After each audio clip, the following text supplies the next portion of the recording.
Que no te cuenten películas. Si haces muchos viajes y quieres un coche verdaderamente amplio, verdaderamente cómodo, verdaderamente lujoso y verdaderamente eficiente, olvídate de los todocaminos. Lo que necesitas es un familiar de toda la vida.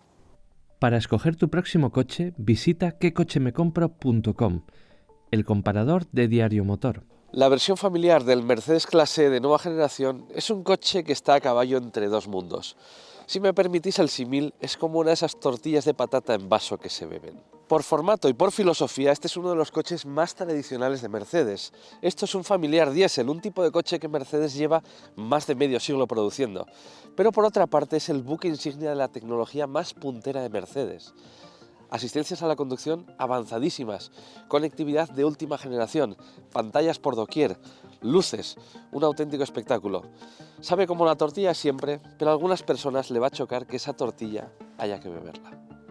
La versión familiar del Mercedes Clase E mide la friolera de 4,95 metros de largo. Personalmente, a nivel de diseño, creo que es la versión más agraciada de toda la gama. Sus proporciones son muy naturales y su zaga, a mi juicio, tiene mucha más personalidad y elegancia que la de la berlina. En vivo incluso impone. Por desgracia, el segmento de los familiares grandes está en claro peligro de extinción, y la culpa, como siempre, es de los todocaminos. Ya un nicho de mercado está casi exclusivamente dominado por marcas alemanas y solo de corte premium. Entre sus rivales solo encontramos a los BMW Serie 5 Touring, Audi A6 Avant y la alternativa sueca, el precioso Volvo V90.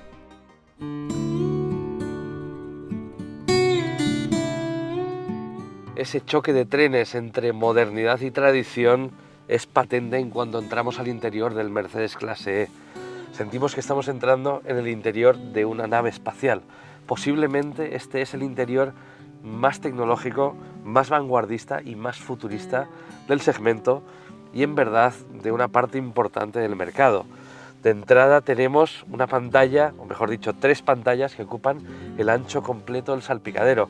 Tenemos luces por todas partes, tenemos muy pocos botones, pero también tenemos una calidad percibida que de entrada se siente muy buena.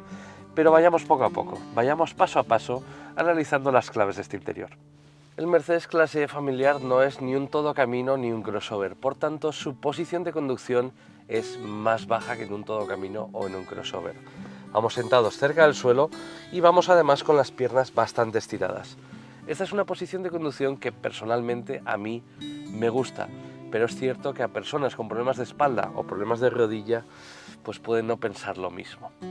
Este es un puesto de conducción que nos arropa mucho, nos sentimos muy acogidos por él, pero no nos sentimos agobiados en cuanto a espacio, ya que tenemos un interior muy grande y tenemos mucha superficie acristalada.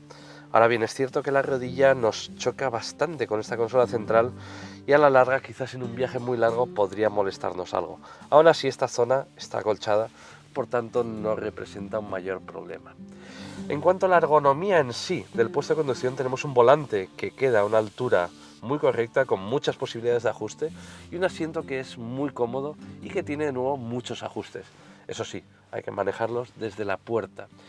Y este asiento además nos va a permitir encontrar una posición de conducción óptima tanto si somos de talla menuda como si somos de talla grande. La visibilidad de las pantallas es muy buena, tanto de la instrumentación digital como de la pantalla central, que además es enorme. Pero quizás en aras de impresionarnos o de abrumarnos con la tecnología, Mercedes ha olvidado de incluir más mandos físicos en este interior. Y bajo mi punto de vista este es uno de los principales fallos de ergonomía de este Mercedes. Tenemos algunos accesos directos a ciertas funciones muy pequeños que nos obligan a apartar la vista de la carretera, y los mandos físicos que tenemos en el volante son en verdad mandos hápticos. Tenemos que deslizar el dedo por ellos para activar ciertas funciones. Se ensucian y además no son realmente muy cómodos. En el plano tecnológico, el Mercedes Clase E da el do de pecho.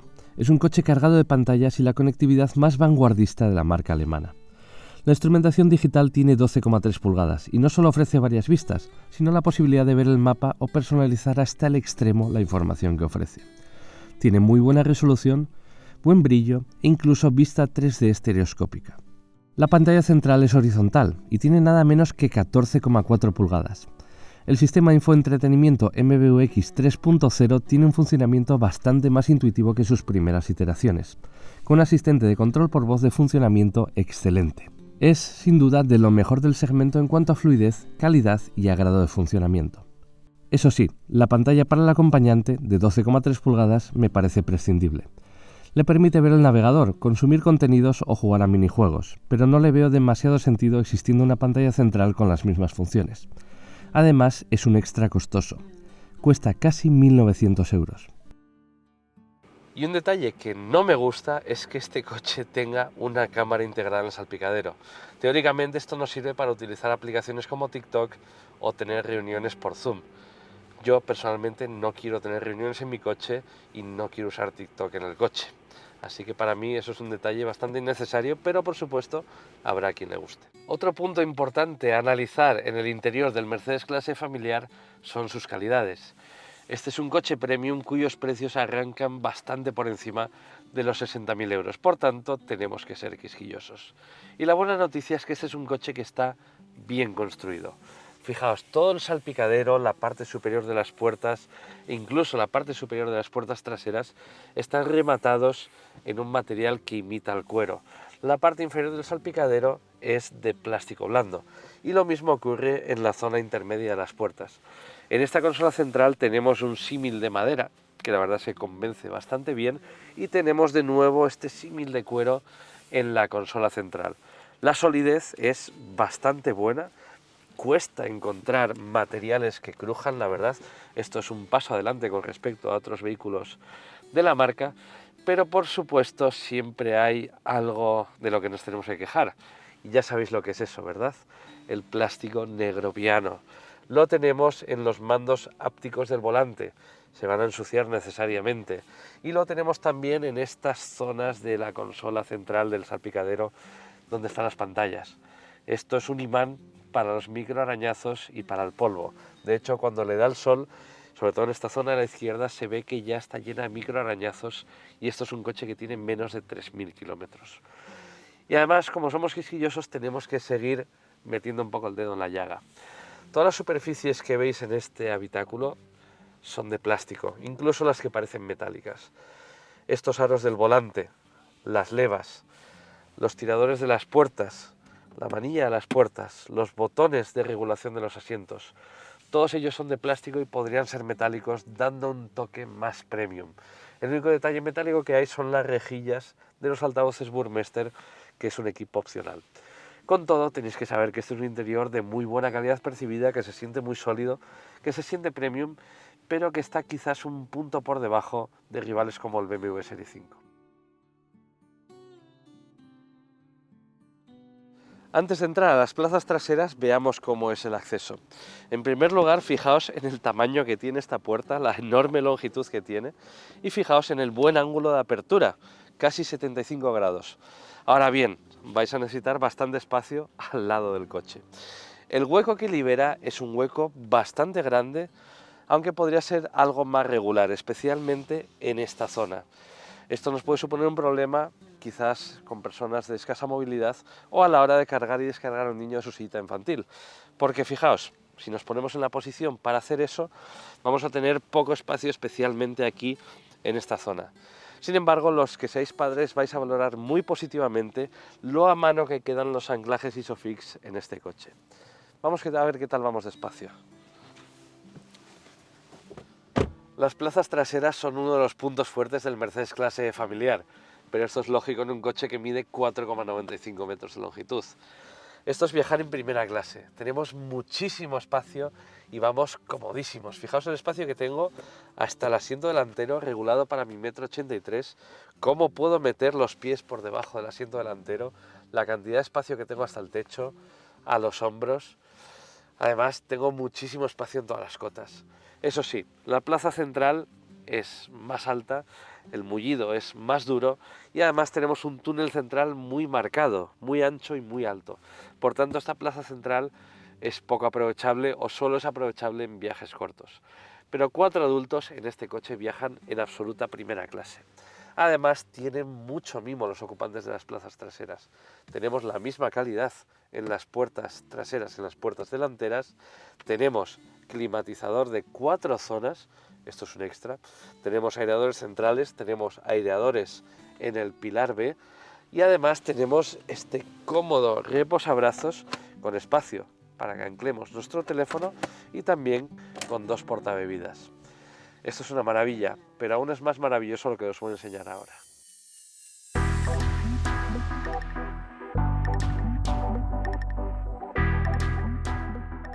En cualquier coche familiar el maletero es uno de sus aspectos más importantes y en el caso del Mercedes Clase E es una de sus principales ventajas. Tenemos un maletero que cubica nada menos que 615 litros y en su segmento es claramente el más grande. Además, fijaos lo ancha y lo regular que es esta boca de carga y lo bajita que queda. Por tanto, cargar y descargar objetos muy pesados aquí va a ser un juego de niños. La boca de carga está completamente rematada. Todo el maletero está hecho con mucha calidad y además tenemos un doble fondo de dimensiones muy generosas. Tenemos además más armas a favor de este maletero. Tenemos tiradores con los que se abaten la segunda fila de asientos y además en todos los Mercedes Clase familiares tenemos suspensión trasera neumática, como viene siendo una seña de identidad en estos coches desde hace más de 3 décadas. ¿Qué conseguimos con esto? Que con independencia de la carga que llevemos en el maletero, el coche se mantenga siempre al mismo nivel. Y eso es algo muy importante. El motor de este Mercedes Clase E familiar es la prueba de hasta dónde puede llegar la tecnología diésel si seguimos apostando por ella. Hablamos de un motor de 2 litros y 197 caballos de potencia. Tiene 440 Nm de par motor y es un híbrido ligero. Está apoyado por un motor eléctrico que puede entregar hasta 23 caballos a la cadena cinemática. ¿En qué se traduce todo esto? En 2 cosas muy importantes. La primera, etiqueta eco de la DGT. Y la segunda, prestaciones y consumos espectaculares. Este coche, pese a su tamaño y su peso, hace el 0 a 100 en 7,9 segundos y homologa un consumo medio de solamente 5 litros a los 100 kilómetros. 5 litros exactos.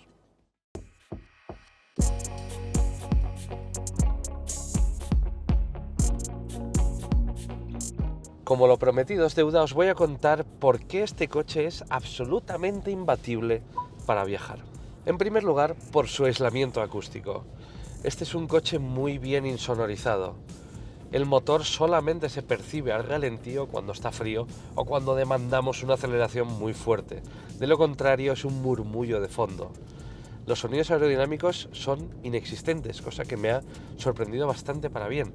Y el único sonido que vamos a percibir es el sonido de rodadura en vías, lógicamente, que el asfalto no esté perfecto. Por tanto, en cuanto a aislamiento, este es un coche sobresaliente y que marca la diferencia con respecto a otros vehículos, especialmente con aquellos que no son de marca premium. Otro de los motivos es que tenemos un motor cuyas prestaciones son más que suficientes. Este motor diésel de 2 litros y casi 200 caballos no es un motor de altísimas prestaciones, no nos va a romper el cuello, pero es un motor que mueve muy bien esta carrocería de casi 2 toneladas. No vamos a echar en falta potencia prácticamente en ninguna circunstancia. Nos permite hacer adelantamientos con mucha soltura, se incorpora muy bien a las vías, tiene 440 Nm de par motor y además es un motor muy refinado. A esto contribuye no solo la buena puesta a punto del motor, sino también la caja de cambios 9G-Tronic de convertidor de par y 9 marchas.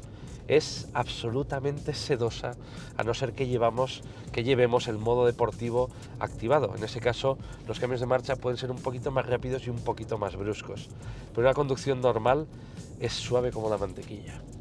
Pero sin duda uno de los principales argumentos por los que creo que este motor es absolutamente óptimo para este coche es por su nivel de consumos.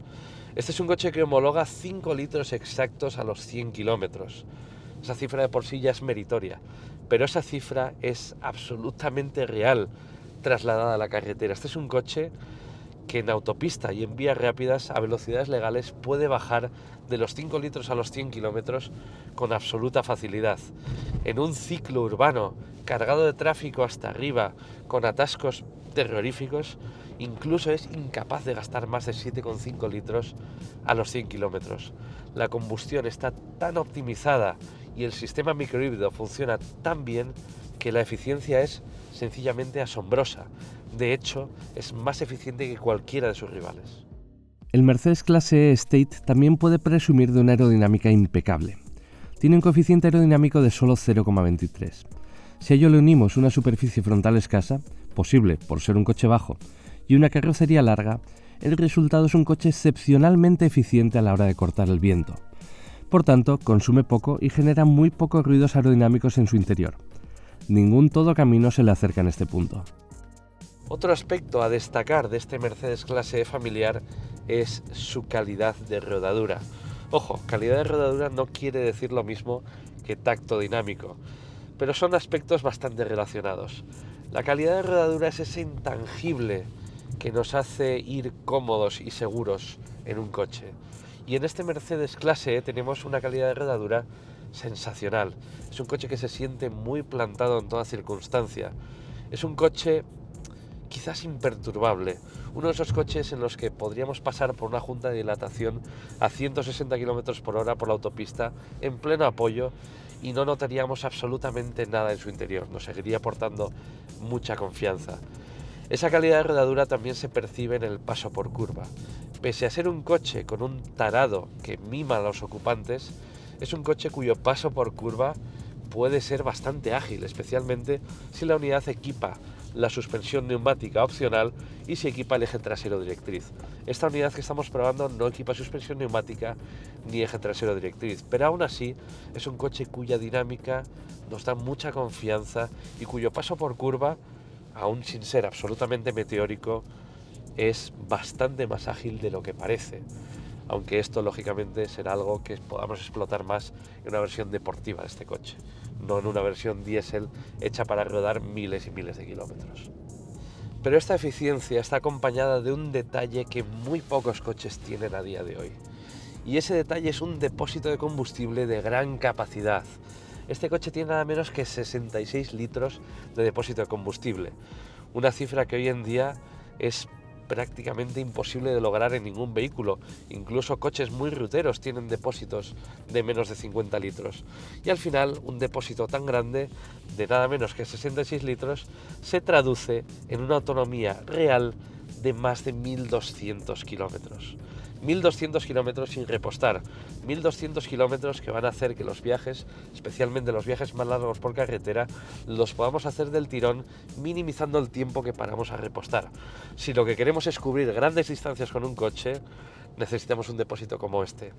Y esa autonomía es simplemente imbatible en el mercado a día de hoy. Por último, también quiero destacar la presencia de multitud de HADAS avanzados, entre los que destaca el sistema Digital Light. Estos faros adaptativos tienen una resolución de 1 millón de píxeles, y no solo iluminan a las mil maravillas, sino que son capaces de pintar formas y avisos con luz sobre el asfalto. Esto nos permite identificar de forma visual y rápida a peatones o ciclistas, ubicar otros vehículos o recibir avisos. Si conduces habitualmente de noche, no hay mejores faros que estos. Eso sí, solo están disponibles en paquete, y el más barato de esos paquetes cuesta más de 3.800 euros. El Mercedes Clase E familiar es un gran Mercedes y es un digno heredero de la tradición de vehículos familiares de la marca. Desgraciadamente el mercado manda y lo que antes era un producto de consumo muy masivo, ahora es un producto de nicho. Además, en el caso de su versión diésel, su tipo de cliente, una persona que recorre muchos kilómetros al año, que viaja mucho, también es un tipo de cliente quizás en peligro de extinción. Además, es el tipo de cliente que puede no ser el mayor adepto a una excesiva digitalización en sus coches. Sea como fuere, con sus contradicciones y sus peculiaridades, el Mercedes Clase E en su versión familiar es un producto prácticamente redondo, además de ser el buque insignia de Mercedes en lo tocante a conectividad, tecnología, asistencias a la conducción y seguridad. Pero la grandeza, como seguro que sospecháis, hay que pagarla. Este coche que está a mis espaldas parte de los 66.150 euros, pero con todo lo que lleva esta unidad, la factura se acerca peligrosamente a los 100.000 euros.